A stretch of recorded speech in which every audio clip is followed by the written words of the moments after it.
Welcome back, WNST, Towson, Baltimore, and Baltimore Positive, as we continue to merge our brands in 22 years of WNST sports, in some cases 35 years of music coverage, going back into the day, and books and words. And Luke Jones has 5,600 blogs we're moving over from WNST.net to Baltimore Positive, many of them baseball-oriented.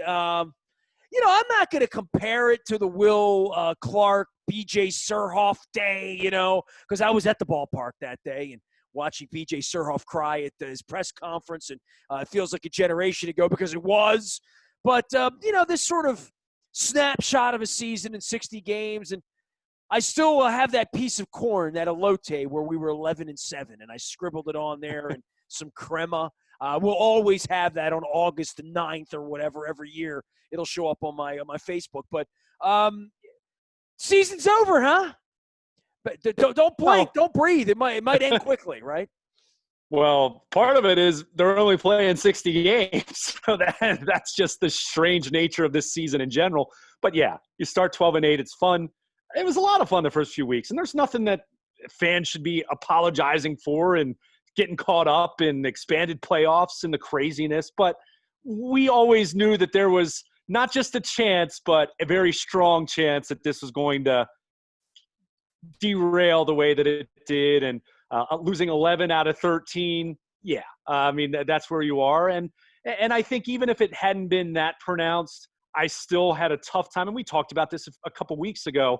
Still had a tough time buying that Mike Elias was going to deviate from the long-term plan and suddenly start selling off prospects to add real pitchers or something. They brought some 35-year-old guy in a game the other night from Mexico. He's 35 years old. I'm thinking, prospect. Got to be a prospect, right? Who the hell are these guys? And now I get it. Oh, if somebody gave us a bag of donuts for that guy, we could deal him next week. That's part of what it is, right? I mean, that's part of the methodology of the Elias way, right? Sure. I mean, and we've talked about it. I mean, at this point in time, for every Ryan Mountcastle who hit his first 2 Major League home runs on Sunday, or Hunter Harvey, you have 3 or 4 other guys that are placeholders. Or in the case, and I'm not saying this with any disrespect, but you look at the 2 guys that the Orioles traded on Sunday, Tommy Malone, 33 years old. Tommy Malone, the Orioles get 2 players to be named later. And look, most likely, Nestor, they're lottery tickets. It's probably very similar to what they got for Andrew Kashner last year. And you're talking about a guy who was a minor league free agent signing in mid-February. That was the realistic best-case scenario. Hey, he pitches well for 4 weeks, and we ship him off for a couple lottery tickets, and someone that maybe we scouted at some point, and we say, hey, that's an interesting guy. Maybe he's got a chance to be something in a couple years. But we know Tommy Malone wasn't going to be anything for us in 2 or 3 years when we're hopefully ready to turn the corner. There's a good chance he's probably not even in Major League Baseball at that point. Michael Givens, for as much as he's been a mainstay in the Orioles bullpen going back to 2015. And let's remember, Nestor, he was a shortstop drafted in 2009. And, 2013, he converts to pitching. A little over 2 years later, he's in the big leagues, and Buck Showalter's using him in some high leverage situations. I mean, Givens is a good story, but he's 30 years old. He becomes a free agent after next year. I mean, again, you just look at what he cost, where he is at this point in his career, even for just give him an opportunity to pitch for a contender. And you get a couple prospects who aren't elite prospects, but a couple top 20 prospects in the Colorado system. Tyler Neban, son of former major leaguer Phil Neban, who's, I believe, a third base coach for the Yankees at this point, an all-star at one point in his career. Crazy, dude. I remember when Phil Nevin got drafted. It was like a big deal. I mean, he was the first – yeah, he was a 1. Exactly. He was 1-1, right. So they add him. They add Taron Vavra, who's a middle infield prospect who put up some pretty nice, good numbers at the Sally League last year, which is, that's the league Delmarva's in. So he's still a couple years away, but, he's 23 years old now and still has some room to grow and still young enough to think that, maybe he could be a super utility kind of guy that could help you out a couple years down the road, and another player to be named later there. So, look, I'm not going to sit here and tell you that Mike Elias made brilliant moves here, but let's just look at this from a pragmatic standpoint. They traded Richard Blyer at the beginning of the month. He's 33 years old. traded Tommy Malone earlier Sunday morning. He's 33 years old. Michael Givens is 30 years old. I mean, these are guys that just quite simply were not. You guys are even your from an age. They're old as standpoint. hell. I mean, literally, right? I know, right? But even just from an age standpoint, not even take into account the financial part, because I mean their payroll's lower than dirt right now.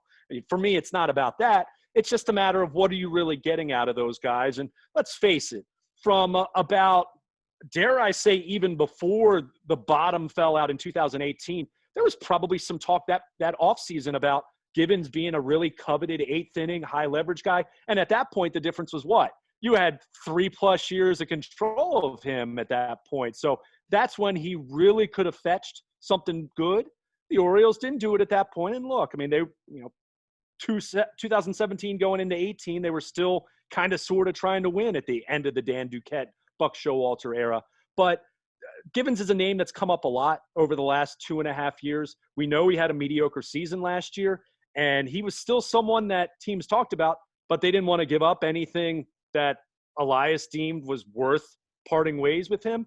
So they rolled the dice that Michael Givens would pitch better earlier this season, at the beginning of this season compared to last year. And he did. He had a 1.38 ERA in his first 12 appearances this summer. So you send him off. Again, I don't know if Tyler Nevin or Taron Vavra or the player to be named later are ultimately going to become important pieces of what the Orioles hopefully become in the next 2 or 3 years.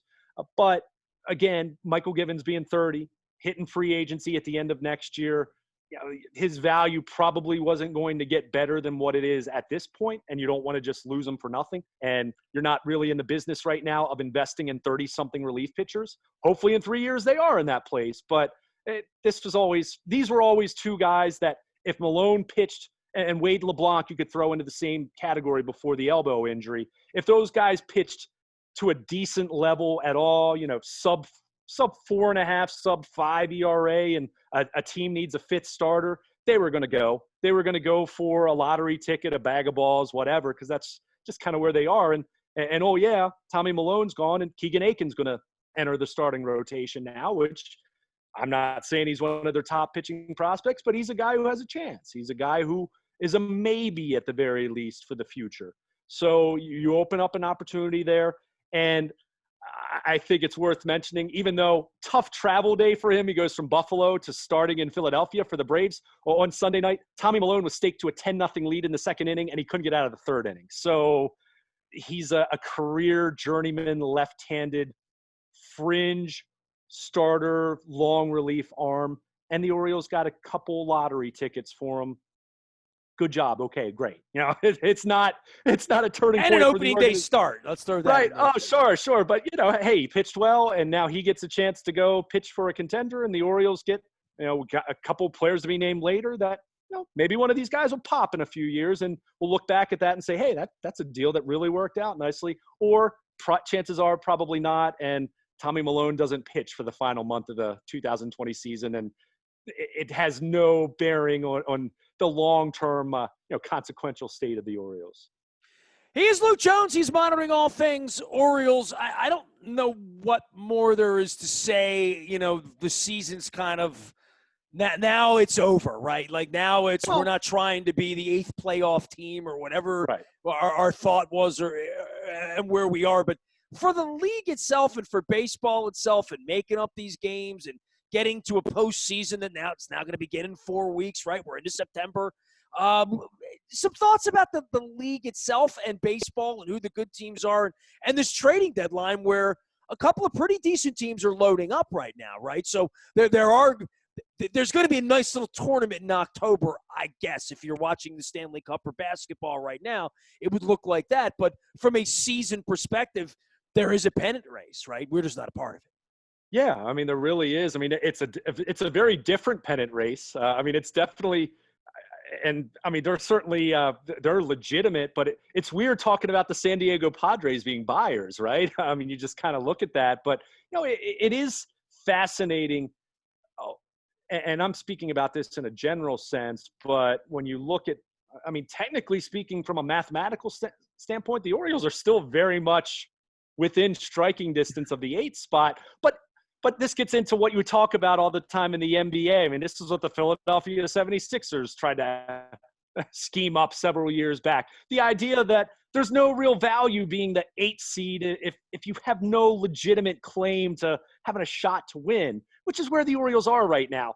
Could they have snuck in as the 8th seed and then been swept in 3 games? Well, a lot of teams are trying to lose, right? I mean, I mean, seriously, like the Angels, the Rangers, the Mariners, the Royals, the Red Sox, the Orioles. I mean, like one of these teams might play 470 ball and get in, or what? I don't know what the 8th seed's going to look like. But it's going to look like that. It's funny you mentioned the Angels, though. I mean, that was a team that kind of felt like they were trying. I mean, look at some of the acquisitions they made. I mean, Rendon and, Dylan Bundy's pitched well for them, probably not to the level a higher level than they expected. But you look at that kid who was going to pitch and he was going to hit and he was going to be the bat boy. He was going to do everything. Remember him?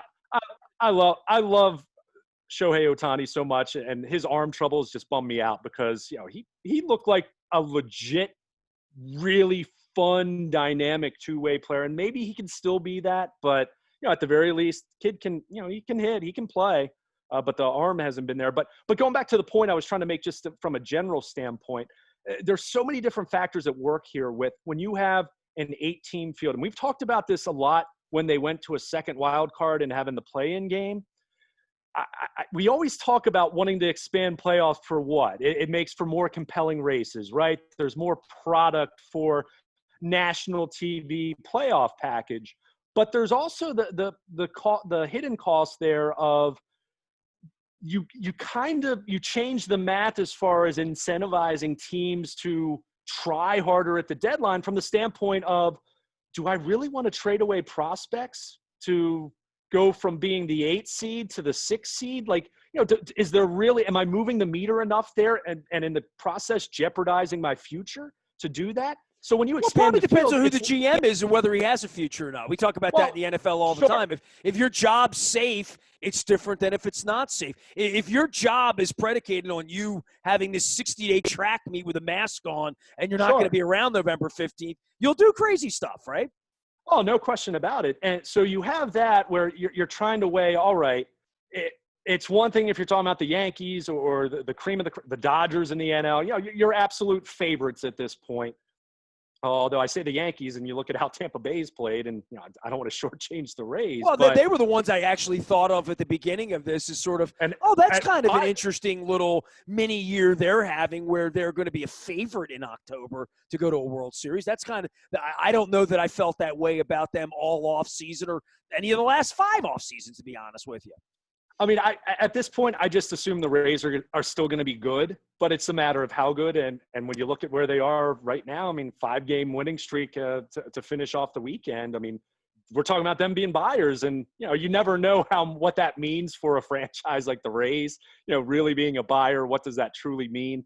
How much extra payroll are they ultimately going to take on? And obviously Monday's deadline will have a definitive answer with that, but it is interesting to kind of weigh all the different factors at work here with a bigger playoff field, where these teams are, how teams have been much more risk averse in dealing prospects the last few years as it is.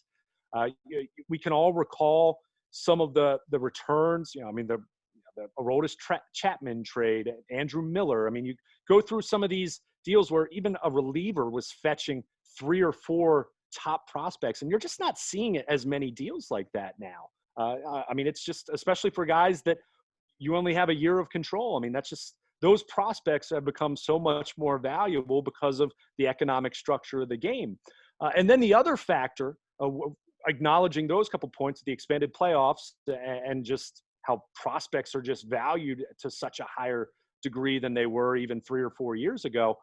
You also get into just the financial ramifications of having a 60-game season without any fans, having no idea what next year is going to look like in terms of, where will we be in terms of numbers with the virus? Will spring training start normally? Will they have fans at the beginning of the year? Is it a partial capacity, full capacity? Who knows? I mean, that's so far away. We have no idea of knowing that. So that's where you look at someone like an Alex Cobb, for example. And I know Orioles fans have talked about the possibility, and he's been asked the question about potentially being dealt. He has one more year left on his deal, but he's owed $15 million next year. And I mean, Alex Cobb's been okay this year. He's had some nice outings. He's had some not so great outings. He has an ERA over 4 right now. I mean, he's been okay, but at the same time, you kind of look at his profile. How attractive does he really look to a nobody team thinks that he's the differentiator for winning a World Series, right? Right. I mean, he's the kind of guy and right that now. Money, you'd have to look at it like that, right? Sure, and he's the kind of guy right now that a good contenders, he's their 4th or 5th starter, and maybe not even in their postseason rotation. So you take that, and then you look at the fact that he's owed $15 million next year.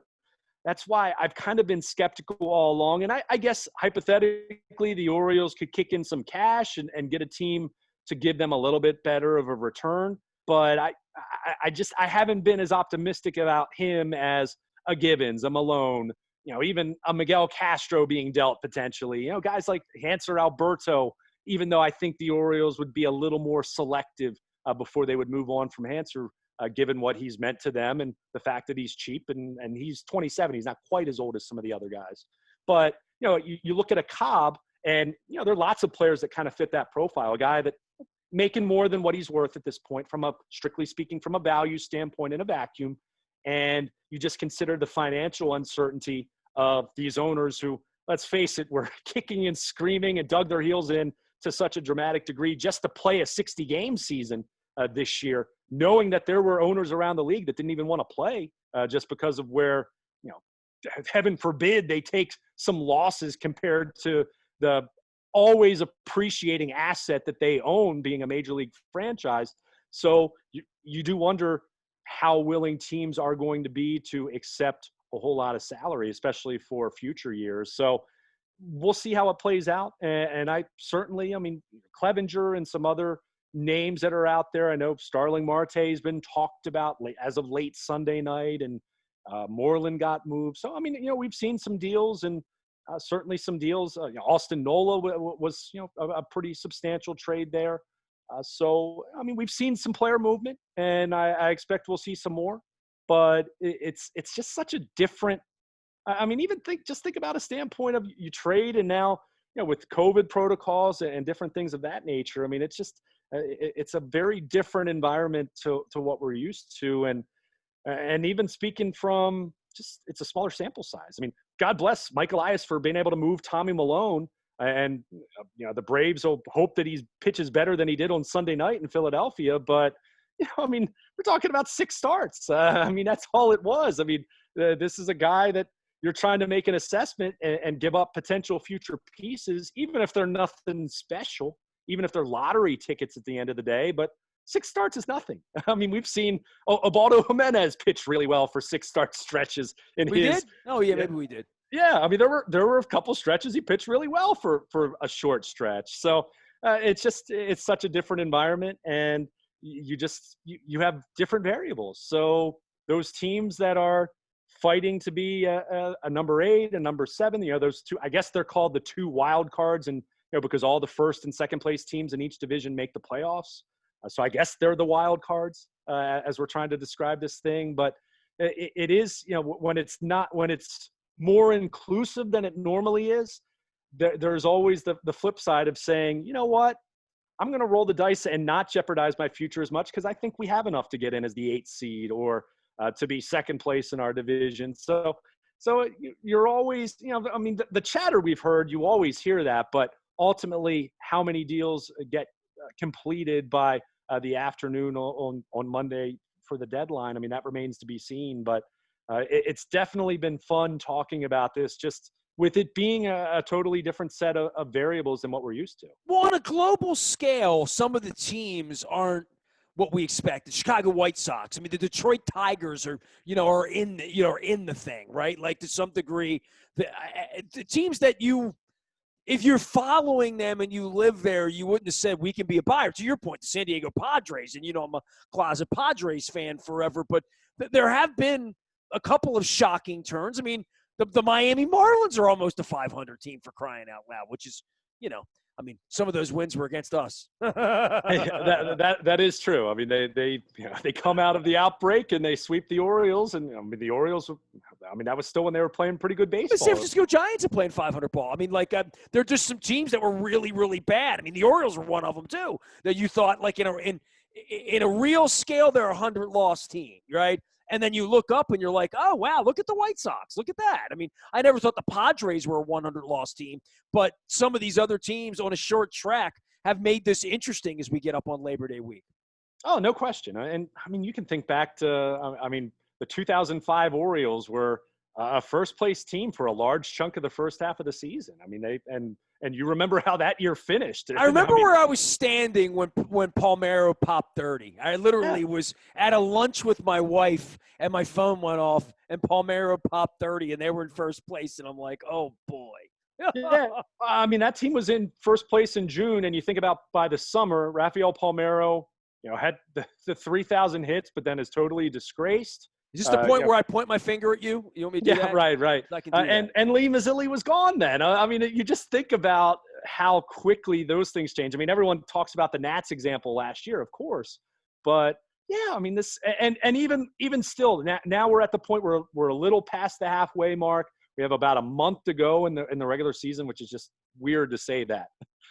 But there's still going to be something weird that happens. I mean – look at the Nationals this year. And not that I think they're going to turn it around, because I think that team, they lost some key pieces, of course. And I think they're definitely experiencing a World Series hangover. And there's probably something to and you've talked about this. We've talked about this at a couple points where certain teams, you just wonder if they're into it. Individuals are, but collectively, are they really mentally into it the way that they need to be? And to bring it back to the Orioles, I mean, Brandon Hyde talked about it over the weekend. We haven't really touched on the fact, I mean, the Orioles, 2 walk-off losses to the Blue Jays, 2 games they were leading at the end. I mean, Cole Sulser, just a disastrous weekend for him. And Brandon Hyde talked about it a little bit. And it's not an excuse, but I think it's more a statement on, I think a lot of teams are battling through this, even though you say, well, they're 35 games into the season. They're 36 games into the season. Why? They shouldn't be tired, but just I think the mental drain of that we're all dealing with masks and social distancing and our lives being so different. You do wonder if some of these teams are able to answer the bell as consistently. And I think that happens over a regular 162 game schedule as well. I think mental toughness is probably something that sounds very cliche, but I think it's something that applies in a long regular season like baseball, where 162 in 6 months. But Brandon Hyde kind of talked about not seeing the same energy level from his guys, and that's something we talked about the first 3.5-4 weeks of the season, how much energy this team played with. Well, especially in an empty stadium every night. Sure, it's not normal. Sure. Yeah, and think about it. Going on, it used to be you'd go on the road and you go into a city like New York and think of everything you can do, especially you play a Saturday afternoon game at Yankee Stadium. Think about everything you can do as a 20-something wealthy male in a city like New York under normal circumstances. You can have a great meal. You can go out to a club, a great bar, a lounge. I mean, nightlife is fun. I mean, like, think about that.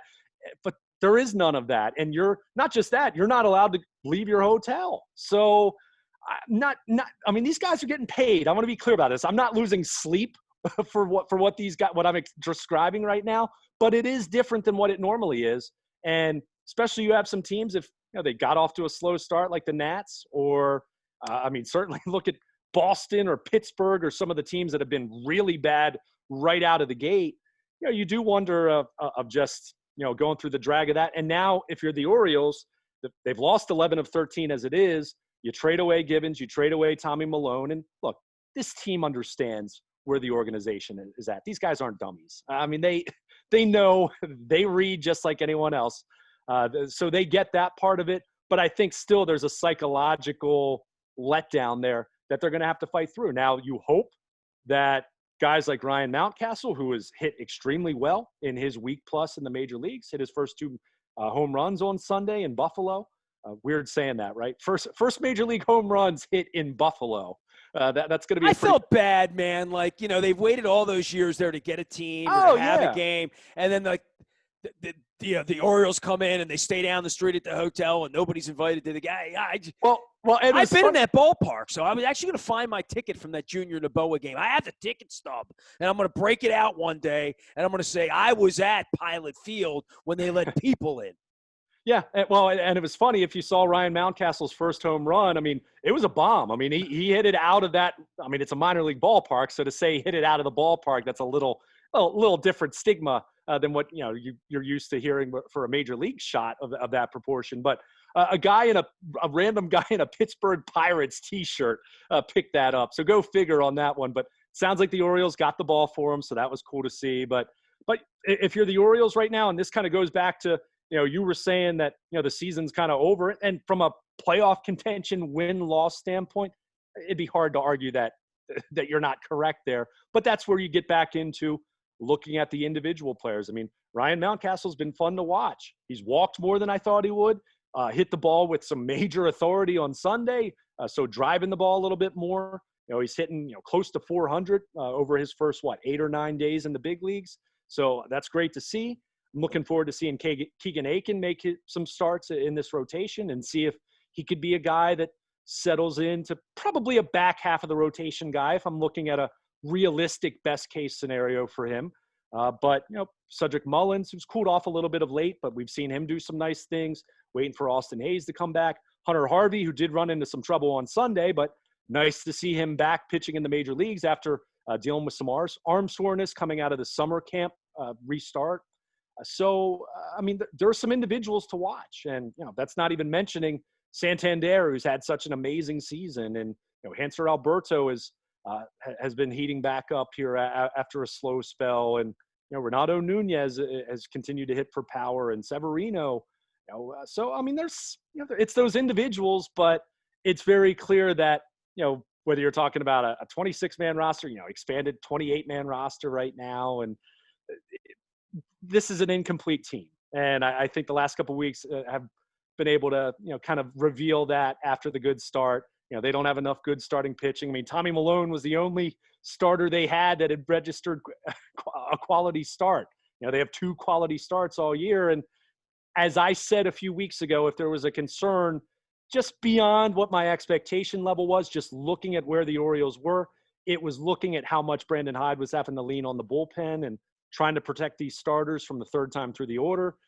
Chances are that's going to catch up with you at some point, and we've seen that now. Sean Armstrong went on the DL over the weekend, or IL. I still say disabled list after they changed it a year or two ago.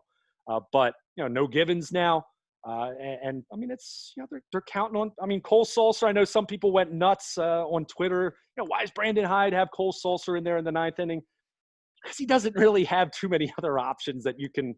What guys that are available every day and guys that you're really going to trust. You hope Hunter Harvey can get settled in here and maybe we see him pitch in the 9th inning a little bit in September, but their options are limited, and this is a limited team right now. They have some really fun, even exciting pieces if you look carefully enough, but not nearly enough at this point. And that's why Mike Elias made the moves that he did on Sunday, and it's why I wouldn't be surprised if we're going to see some more moves, and certainly could see some more wheeling and dealing in the offseason. We know that this rebuild, as painful as it is, as difficult as it is sometimes to watch on a nightly basis, even if you are watching, it's still early in that process. I mean, best case scenario, maybe we're at the 3rd or 4th inning of that right now. So, still waiting to see more guys like Mountcastle come up, and maybe we'll see a Dean Kramer start or 2 before the season's out. But I think Mountcastle, when he came up, thought I'll hit one out of the ballpark in Buffalo in the big leagues one day. That's what's funny. Think about it. I mean, let's say Ryan Mountcastle was everything the Orioles and their fans hope he could be. He could be a guy that's a perennial, legitimate power bat. Guy hits 35 homers a year, hits 40 doubles. Maybe makes a couple all-star teams at some point. You think back to the trivia question. Where did Ryan Mountcastle hit his first major league home run? And you say Buffalo. I mean, it's just 2020, man. That's all I got. That's all I've got. COVID. That explains it all. Yeah. He is Luke Jones. He's Baltimore Luke. And Luke at WNST.net. If you're listening in this week, you may hear a weird mix of sports and music in different interviews. I'm rummaging through our audio vault here to present the best conversations we've ever had in 22 years here as we wind down being known as WNST. And furthermore, we'll be Baltimore positive. All of our WNST coverage, of course, brought to you by our friends at Coons Ford, Security Boulevard. Dennis Colazzo will be here on Thursday with the D. Colazzo Show, and, of course, on Sunday mornings as well. So a little bit of Luke and I this week as we get ready for Labor Day and we get ready for full-time football next week. And the Orioles have dealt off everybody but Cal and Eddie and Brooks at this point. But Luke's going to watch them anyway, and we're going to be watching sports around here as we turn things over to Baltimore Positive. If you missed Jane Miller, if you missed Brandon Scott, a future mayor of the city, we have some other great conversations ahead for you later on in the week. I am Nestor. We are WNST.net, AM 1570, at WNST, Towson, Baltimore. We never stop talking Baltimore sports and Baltimore Positive.